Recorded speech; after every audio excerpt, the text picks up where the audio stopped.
everyone. My name is Sarah Webb, and I'm the editor of AgriBusiness Global.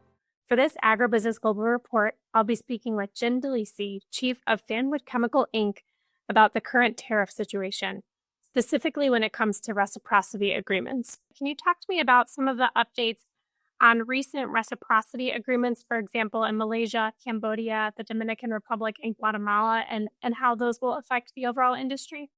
Yeah, well, I'm not sure about Dominican Republic, but Malaysia, Cambodia, Guatemala have been agreed. And the in the case of Malaysia and Cambodia, the changes with the agreements are not substantial and significant for the ag chemical industry. The exceptions lists are still there. The base tariff is still there. So it's not a big deal. It happened to be in the pharmaceutical industry. It is a big deal because Annex 3 kicks in, but most of the benefit in Annex 3 is pharmaceutical related. I don't think there's any benefit for ag chemicals in the current Annex 3. However, in Guatemala, where we are now seeing imports of several materials that are being manufactured, likely from Chinese actives, but where the salts or esters are the product that is used in the formulation of the agrochemicals. So if you the CAFTA, which includes the DR CAFTA agreement, which includes Guatemala, has the chemical reaction rule of origin similar to USMCA, so that if you take an active ingredient, make the salt or ester, it then becomes origin Guatemala. And in those instances, similar to the way the president has handled the reciprocity in USMCA in Canada, for Guatemala now, those materials are Guatemala origin and not subject to the 10% reciprocity tariff on Guatemala. So we've got to watch as these reciprocity deals continue to be made.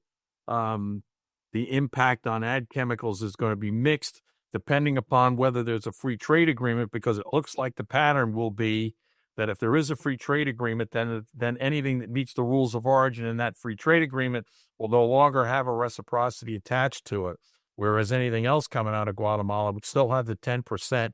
And the other thing that kicks in that people have to watch for, all of the reciprocity agreements have a high penalty for transshipments.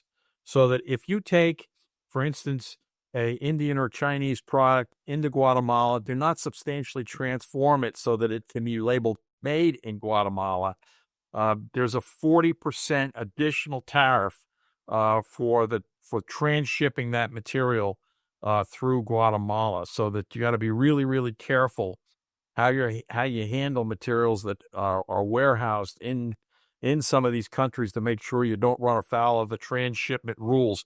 And I will quickly add, if somebody asks for definition of transshipment, it's very, very difficult because none of the agreements actually put a definition on the words transshipment. So you just have to be super careful how you handle things that come from a third country to avoid stumbling on the transshipment rules. It will be expensive if you make the mistake. Definitely. Well, thank you so much, Jim, for all of those insights and for joining me today. We'll definitely have to keep an update on both of those situations. And thank you, everyone, for tuning into this edition of AgriBusiness Global Report. Be sure to check back soon for more updates.